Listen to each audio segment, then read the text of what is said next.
दाब, that means pressure. आज का हमारा टॉपिक प्रेशर है और इससे संबंधित सारे क्वेश्चन, चाहे वो ऑब्जेक्टिव हो या फिर कोई डिफिनीशन युक्त, सारे क्वेश्चन का सॉल्यूशन आज हम करेंगे। सबसे पहले हम आपको बतलाना चाहते हैं, दाब आखिर बोलेंगे किसको? प्रति इकाई अनुप्रस्थ क्षेत्रफल पर लगने वाले अभिलंबवत बल को ही हम दाब कहते हैं। फिर से आपको हम रिपीट कर रहे हैं कि प्रति इकाई अनुप्रस्थ क्षेत्रफल पर अभिलंबवत लगने वाले बल को ही हम दाब कहते हैं। और दाब का हमारे डेली लाइफ में बहुत बहुत ही अधिक यूज है। एज फॉर एग्जाम्पल, जैसा कि उदाहरण के तौर पर हम आपको बता दें, जिससे संबंधित आपका एग्जाम्पल ये रहा कि रेल की पटरियों का स्लीपर जो है ना, वो चौड़ा बनाया जाता है। रेल की पटरियों का स्लीपर चौड़ा बनाया जाता है ताकि आसानी से रेल उस पटरी की सहायता से एक स्थान से दूसरे स्थान पर निकल जाए। दूसरा एग्जाम्पल आपका ये रहेगा कि दलदल या फिर नमी युक्त कोई स्थान हो ना, तो वहाँ पर हम चल करके पार नहीं करते हैं, बल्कि उसको पार करने के लिए हम सरक कर या फिर लेट करके पार किया जाता है। और किसी भी फोर्स को ट्रेनिंग के दौरान ये अवश्य ही सिखाया जाता है कि दलदल में हमें सरक करके पार करना पड़ता है, ताकि हमारे पूरे बॉडी का जो भार है ना, कम से कम आरोपित हो। चूँकि पृष्ठीय क्षेत्रफल बढ़ जाता है और किसी भी पिंड अथवा वस्तु का पृष्ठीय क्षेत्रफल बढ़ जाता है, तो फिर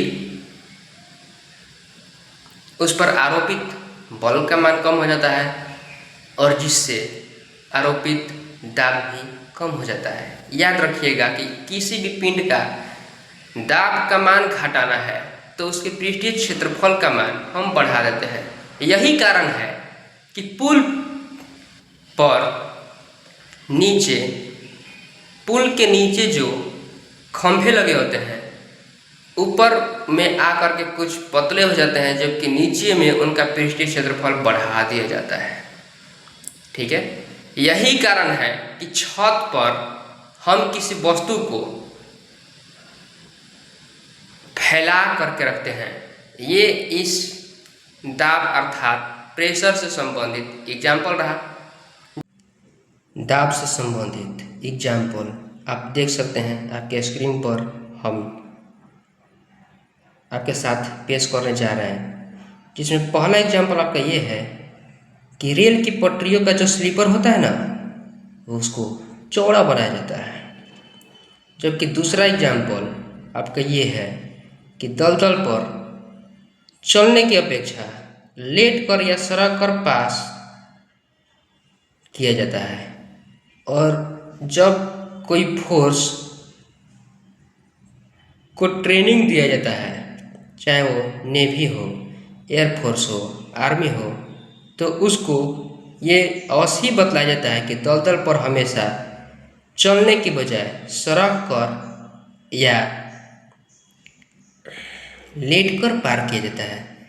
जबकि अगला एग्जाम्पल इस प्रेशर से संबंधित ये रहा कि छत पर हम किसी भी सामानों को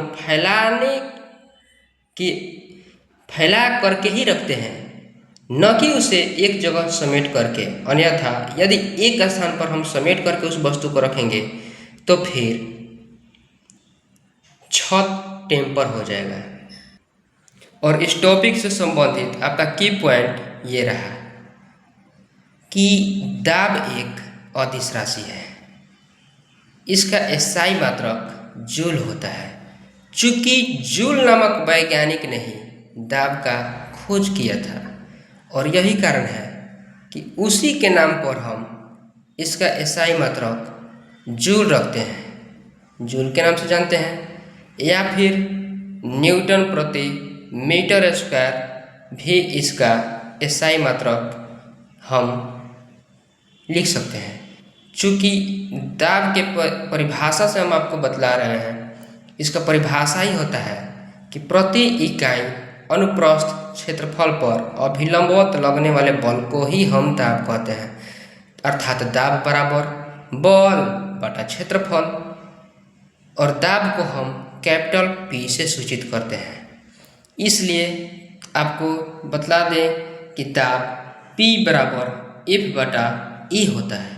ठीक है, किसी भी पिंड अथवा वस्तु का क्षेत्रफल बढ़ा दें तो उसका आरोपित दाब का मान घट जाता है।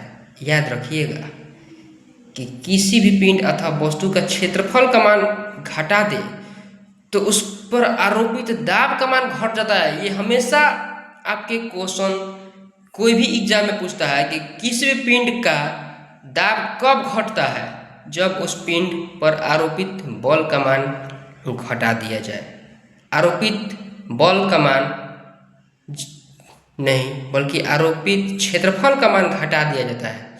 और इस टॉपिक का की पॉइंट ये भी रहा कि दाब का डायमेंशन जो होता है ना, वो ml इन्वर्स T इन्वर्स 2 होता है। ठीक है, याद रहेगा। इसका SI मात्रक जूल या न्यूटन प्रति मीटर स्क्वायर, इसको कैपिटल P से सूचित करते हैं, जहाँ P बराबर F बटा A होता है। और दाब का मान कब बढ़ता है, जब उस पर आरोपित बल का मान बढ़ा दिया जाए तो दाब का मान बढ़ेगा, परंतु जब आरोपित क्षेत्रफल का मान बढ़ा दिया जाए तो दाब का मान घटेगा। याद रखिएगा हमेशा। इस टॉपिक से संबंधित ये आपका की पॉइंट रहा और एग्जाम्पल। जबकि इस टॉपिक का की पॉइंट ये रहेगा कि किसी भी पिंड अथवा वस्तु का दाब जो है यह एक अदिश राशि है। इसका SI मात्रक जूल या फिर न्यूटन प्रति मीटर स्क्वायर होता है, जबकि इसका डायमेंशन अर्थात विमीय सूत्र ml इन्वर्स T इन्वर्स 2 होता है। चूँकि दाब का खोज जूल नामक वैज्ञानिक ने किया था और उन्हीं के नामों पर हम इसका SI मात्रक जूल भी जानते हैं। दाब को हम हमेशा P से ही सूचित करते हैं, जहाँ P बराबर कैपिटल F बटा कैपिटल A, क्योंकि परिभाषा ही दाब का होता है कि प्रति इकाई अनुप्रस्थ क्षेत्रफल पर अभिलंबवत लगने वाले बल को हम दाब कहते हैं। और यही कारण है कि P बराबर F बटा A होता है। चूँकि आप जानते हो कि बल का SI यूनिट न्यूटन होता है और दाब और क्षेत्रफल का SI यूनिट मीटर स्क्वायर होता है। यही कारण है कि दाब का SI यूनिट न्यूटन प्रति मीटर स्क्वायर होता है। चूँकि जूल नामक वैज्ञानिक ने दाब का खोज किया था और यही कारण है कि उन्हीं के नामों पर हम दाब का SI यूनिट जूल के नाम से भी जानते हैं। याद रहेगा। चलिए इस टॉपिक से रिलेटेड कुछ न्यूमेरिकल को देख लेते हैं। यह एक अदिश राशि है, याद रखिएगा। ठीक है, चलिए इस टॉपिक से संबंधित कुछ न्यूमेरिकल भी आपके साथ साझा किए देते हैं, जिसमें पहला न्यूमेरिकल आपका स्क्रीन पर यह रहा कि किसी पिंड पर आरोपित दाब का मान क्या होगा जब उस पर आरोपित बल का मान 100 न्यूटन तथा उस पिंड का पृष्ठीय क्षेत्रफल 50 मीटर स्क्वायर हो। फिर से आपको हम क्वेश्चन रिपीट किए जा रहे हैं कि किसी पिंड पर आरोपित दाब का मान क्या होगा जब उस पर आरोपित बल का मान 100 न्यूटन तथा पृष्ठीय क्षेत्रफल का मान 50 मीटर स्क्वायर हो। याद रखिएगा कि जैसा कि हम आपको बतला देते हैं कि परिभाषा से ही आप जानते हैं कि दाब P बराबर आरोपित बल F बटा क्षेत्रफल A होता है। ठीक है, तो प्रश्न से आपका जो प्रश्न से अकॉर्डिंग टू योर क्वेश्चन आरोपित बल F का मान 100 न्यूटन दे रहा है और आरोपित क्षेत्रफल जो है वो आपका 50 मीटर स्क्वायर दे रहा है according to your question. Then we got of costly find it the value of pressure P equal to F by A। We have costly know that according to your definition of pressure, we have costly know that where the value of P equal to F by A, then we can of costly put the value of F equal to 100 Newton by area of A equal to 50 meter square, then we got 2 joule। चूंकि आरोपित बल का मान 100 Newton है और पृष्ठीय क्षेत्रफल का मान 50 मीटर स्क्वायर है, तो यहाँ से हम आरोपित दाब का मान ज्ञात कर सकते हैं। दाब P बराबर F बटा A, आपके परिभाषा से हम आप बता दे रहे हैं। तो F का मान 100 न्यूटन और क्षेत्रफल का मान 50 मीटर स्क्वायर। 50 से 100 को हम जब डिवाइड देंगे तो 2 जूल इसका आंसर आया। ठीक है, इसी तरह से आपको अगले न्यूमेरिकल की तरफ आपको लिए चलते हैं। अगला न्यूमेरिकल आपसे पूछ रहा है कि किसी पिंड पर आरोपित क्षेत्रफल का मान 10 मीटर स्क्वायर तथा आरोपित दाब का मान 100 जूल हो तो पिंड पर आरोपित बल का मान ज्ञात करिए। याद रखिएगा फ्रेंड्स, इस वक्त इस प्रश्न में आरोपित बल अर्थात इम्प्लाइड फोर्स का मान निकालना है। According to your question find the value of implied force when the value of pressure equal to 100 joule and the value of area equal to 10 metre square of a substance. जब किसी पिंड पर आरोपित दाब का मान 100 जूल हो और 10 मीटर स्क्वायर उस पिंड का आरोपित क्षेत्रफल है, तो उस वक्त हमें आरोपित बल का मान ज्ञात करना है।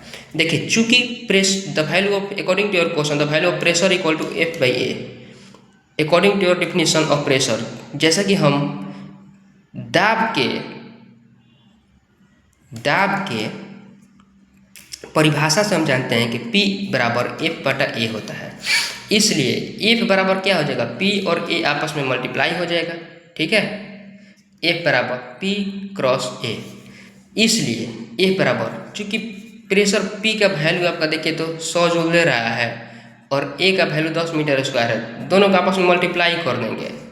F बराबर P क्रॉस A, दोनों का आपस में मल्टीप्लाई कर देंगे तो value of pressure equal to we got find the value of pressure equal to 100 joule multiply the value of area equal to 10 metre square. जब दोनों को आपस में मल्टीप्लाई करेंगे तो 1000 न्यूटन इस पिंड अथवा वस्तु का हमें बल प्राप्त होता है। चूँकि बल एक सदिश राशि है, इसका ऐसा यूनिट न्यूटन होता है और यही कारण है कि इसको हम न्यूटन से ही इंडिकेट करते हैं। ठीक है, चलिए इससे रिलेटेड आपको अगले क्वेश्चन न्यूमेरिकल की तरफ ले चलते हैं। अगला आपका क्वेश्चन आपके स्क्रीन पर यह रहा कि किसी पिंड पर आरोपित बल का मान 100 न्यूटन हो तथा आरोपित दाब का मान 20 जूल हो न, तब उस पिंड पर आरोपित क्षेत्रफल का मान क्या होगा। According to the question of type 3, ये टाइप 3 का क्वेश्चन है। इस वक्त इस प्रश्न में हमें क्षेत्रफल का मान ज्ञात करना है जब उस पिंड पर आरोपित बल 100 न्यूटन हो और उस पर आरोपित दाब का मान 20 जूल हो। ठीक है, इस क्वेश्चन में हमें क्षेत्रफल निकालना है। According to your question we got find out the value of area equal to what, then the value of implied force equal to 100 newton and the value of implied pressure equal to 20 joule. We got find the value of area. चूँकि दाब की परिभाषा से हम जानते हैं कि दाब P बराबर F बटा A, इसलिए एरिया E बराबर F बटा P हो जाएगा। ठीक है, एरिया यहाँ पर आया, यहाँ पर तो दाब P बराबर F बटा P आ जाएगा। ठीक है, then we got of costly find out the value of area equal to A equal to F by P, understand. Then we got put the value of F equal to 100 and pressure P equal to 20 joule. 20 से 100 को divide करते हैं तो 5 metre square इस पिंड के आरोपित क्षेत्रफल का मान हमें ज्ञात होता है। आशा करता हूँ कि आपको हमारा ये वीडियो अवश्य ही पसंद आया होगा। यदि आपको अच्छा लगे तो शेयर, सब्सक्राइब और लाइक अवश्य करें। Thanks for watching. वैसे आपको बतलाना भूल गए मैं करण चौरसिया। ठीक है, thanks for watching and for everything.